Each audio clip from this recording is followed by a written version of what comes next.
Myself विद्या लांडे. आज तुमच्याशी मी खूप महत्त्वाच्या विषयावर बोलणार आहे. तो विषय आहे व्हाय डायरेक्ट सेलिंग. डायरेक्ट सेलिंग हा बिझनेस का केला पाहिजे, काय ही डायरेक्ट सेलिंग इंडस्ट्री. तर ही इंडस्ट्री 1940 साली अमेरिकेमध्ये आली आणि 1960 साली गव्हर्नमेंटने तिथे गाईडलाईन आणला आणि जगामध्ये वर्ल्ड वाईड प्रसार झाला ह्या इंडस्ट्रीचा 1980 साली.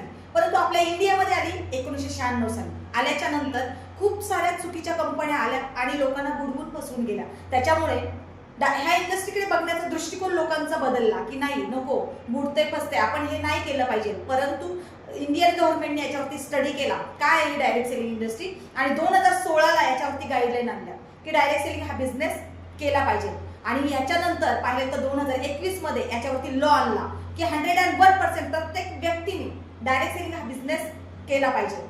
तर खूप जबरदस्त यांची इंडस्ट्री आहे. डायरेक्ट सेलिंग येणारा काळ हा डायरेक्ट सेलिंगचाच असणार आहे, कारण आज आपल्या देशामध्ये भयानक लेवलला बेरोजगारी वाढत चालली. येणारा काळ हा डायरेक्ट सेलिंगचाच असणार आहे. 21वे शतक हे डायरेक्ट सेलिंगचंच असणार आहे, कारण ह्या इंडस्ट्रीमध्ये जर आपल्याला इन्कम करायचं असेल तर झिरो इन्व्हेस्टमेंटमध्ये आपण मोठ्या लेवलचा इन्कम करू शकतो. झिरो इन्व्हेस्टमेंटमध्ये आपण लाखो रुपये कमवू शकतो. आपण घर घेऊ शकतो, गाडी घेऊ शकतो, स्वप्न पूर्ण करू शकतो. आपल्या हाताने आपला पे आउट, आपल्याला जेवढं इन्कम करायचं तेवढं आपण इन्कम घेऊ शकतो. फॉरेन ट्रिप अचीव करू शकतो. मान सन्मान, रिस्पेक्ट, महिला सशक्तीकरणावर जबरदस्त लेवलला काम केलं जातं. त्याच्यानंतर पाहायला गेलं तर आपल्याला पॅसिव्ह इन्कम, सगळ्यात महत्त्वाचं इन्कम आहे. पॅसिव्ह इन्कम जर घ्यायचं असेल मार्केटमध्ये तर आपल्याला इन्व्हेस्टमेंट करावं लागते, कारण मार्केटची रीत आहे करोडची इन्व्हेस्टमेंट केली तर लाखो रुपये भेटतात. परंतु डायरेक्ट सेलिंग इंडस्ट्रीमध्ये झिरो इन्व्हेस्टमेंटमध्ये लाखो रुपये इन्कम करायला चान्स आहे. त्याच्यामुळे प्रत्येक व्यक्तीने डायरेक्ट सेलिंग हा बिझनेस समजून घेतला पाहिजे आणि डायरेक्ट सेलिंग बिझनेसला सुरुवात केली पाहिजे.